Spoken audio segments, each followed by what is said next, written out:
Hello everyone! I hope you're ready for another adventure, because today, Wayne reads The Ancient World, Ancient Aztecs. Always remember that as we go through these amazing stories and read these outstanding adventures, all you have to do is press the CC button in your YouTube link in order to follow along with the words. Now I think that Ozzy will be perfect to join us for today's adventure. Now that Ozzy's here, let's jump in. The Ancient World, Ancient Aztecs, Chapter 4, Living in the Aztec Empire. In the bustling markets, merchants sold a variety of goods. In the temples, priests prepared for religious rites. In towns and villages across the empire, men worked in fields while women sat at looms, weaving cloth for their families to sell at market. During wartime, the men left the fields to fight for local nobles, who in turn served the emperor. The Aztecs had a very clear social order, with a small group of nobles and royalty having the highest status. Known as the Pippleton, they controlled most of the wealth and power in society. They passed their wealth and their high social rank onto their children. The Pippleton also included many Aztec priests. Most people were commoners or Macewotlin. In between the two groups were the Poteca, or the merchants. Although merchants were commoners as they carried out the trade across the empire, at the bottom of the society were the slaves. The social classes of the Aztec civilization have been compared to a pointed pyramid, with a wide base of commoners supporting the much smaller group of nobles and royalty above it. At the very top, of course, was the Tatlani of Tenochtitlan. Immediately below him were the kings of the other city-states, then the nobles, who held top military and political positions. They controlled large areas of land.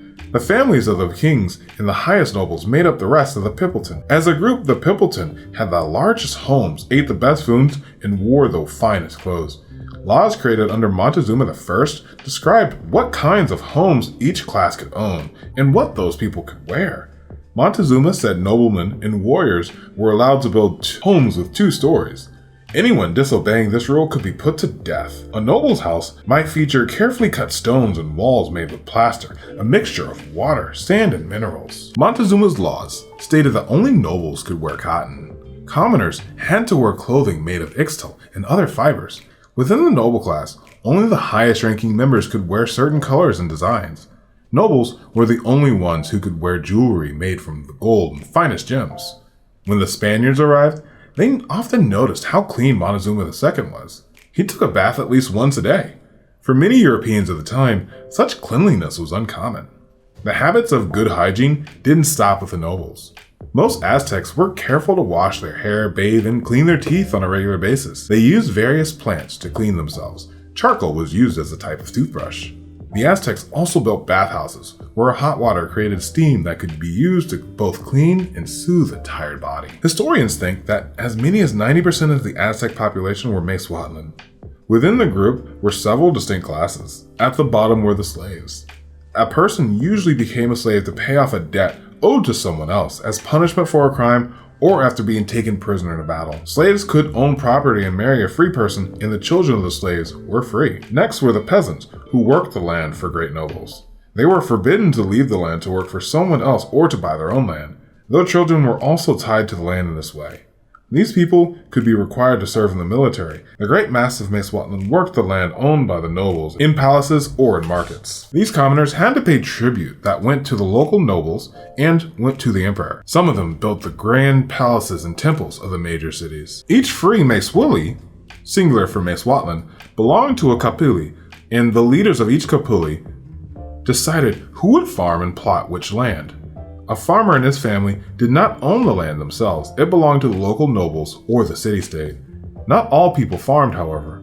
The Aztecs relied on a number of skilled workers and artisans who designed their buildings and created luxury items for the nobles. These people included stoneworkers, carpenters, potters, and basket makers. The most respected artisans crafted the things the Aztec valued most, which was jewelry made of gold and gems and feathered items.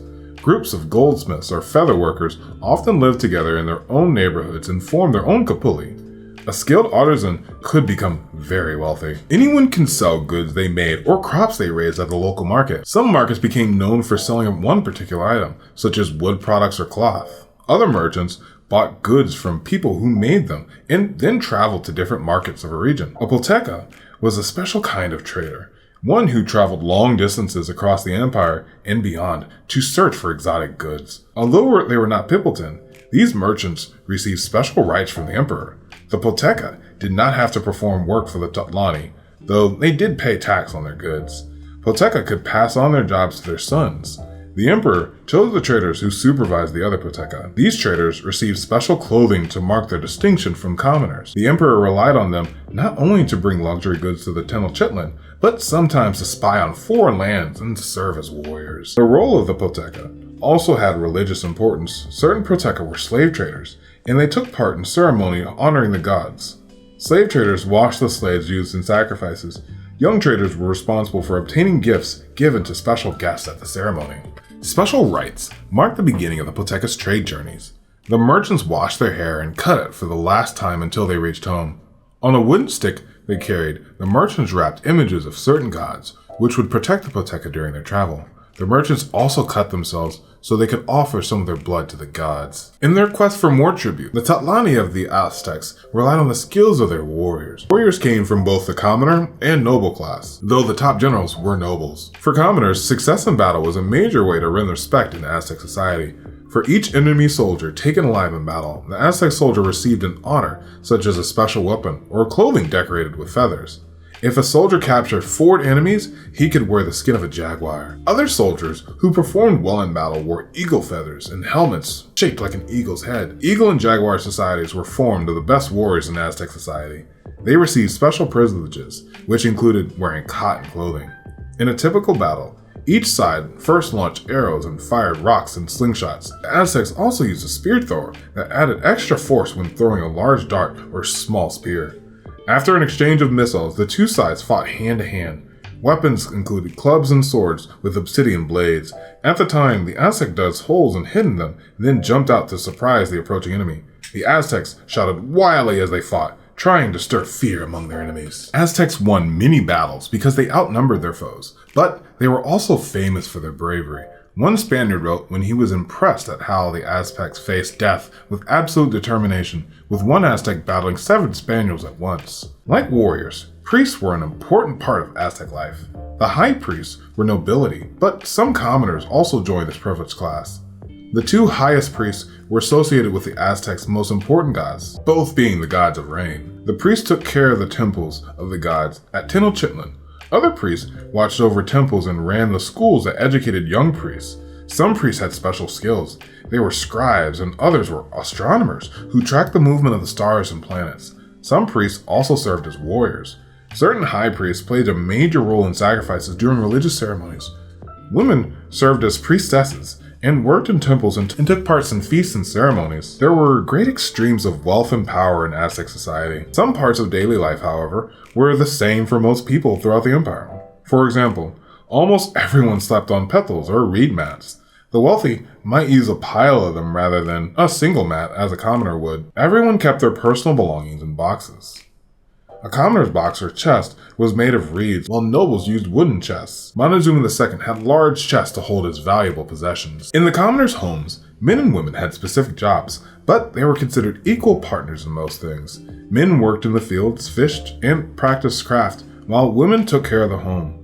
Men were warriors, but women were known to defend their towns with weapons if they came under attack. Women could own property and work outside the home, selling goods in the market or serving as healers. They also collected the sap from the agave plants to use for plaque, a beverage still drunk in parts of Mexico today. Women played a role in medicine as well. Trained women called midwives helped other women have babies, and some women healed the sick with plants and herbs, as did trained men. Modern science has shown that many of the treatments that Aztecs used contain chemicals that work the way modern medicines do. The most common food the Aztecs ate were corn. Women spent hours preparing it to make tortillas and tamales, foods still enjoyed today. The cooks kneeled behind a stone grinding surface and used a grinding stone to roll masa harina or corn dough. Sauces with beans, tamales, tomatoes, chiles, and various kinds of meat added extra flavor to the corn dishes. An important job for women was weaving cloth. Even the wealthiest noblemen learned this skill. The cloth they made on their looms was used to make capes and loincloths for men, and skirts and blouses for women. Using dyed thread or paint, weavers created different patterns in cloth.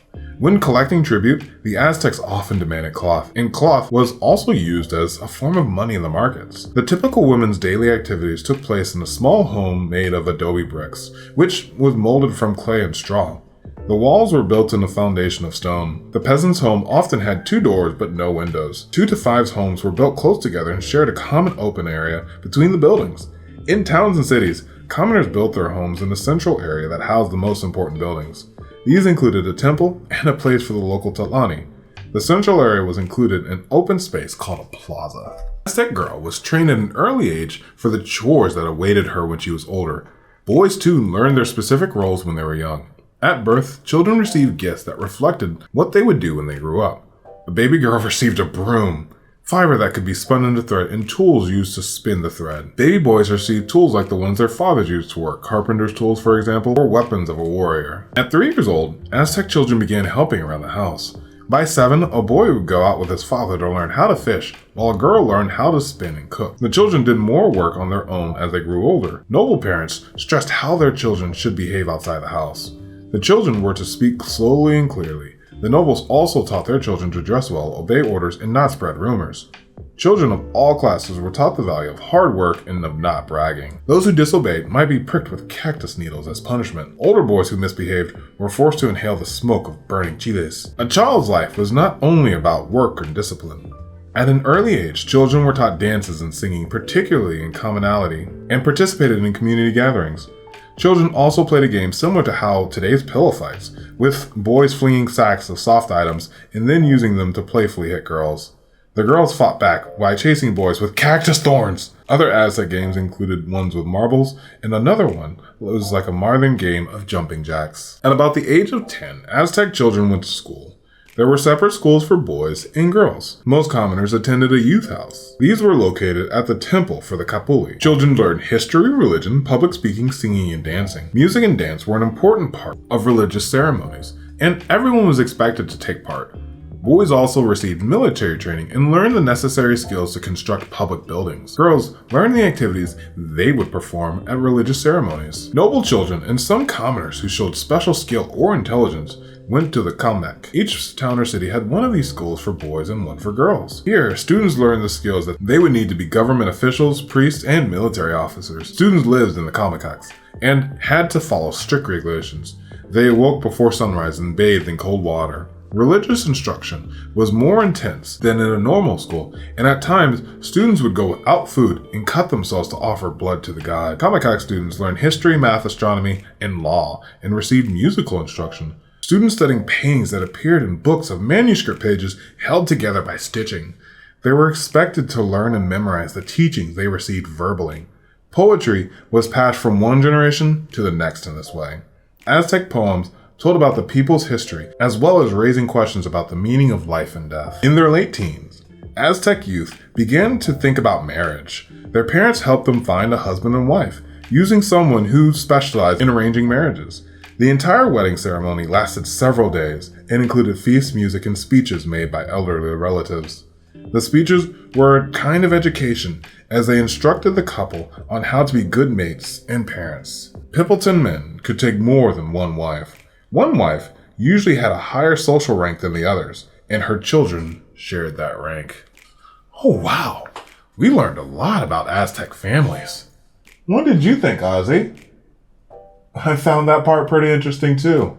We'll see you on the next adventure, okay?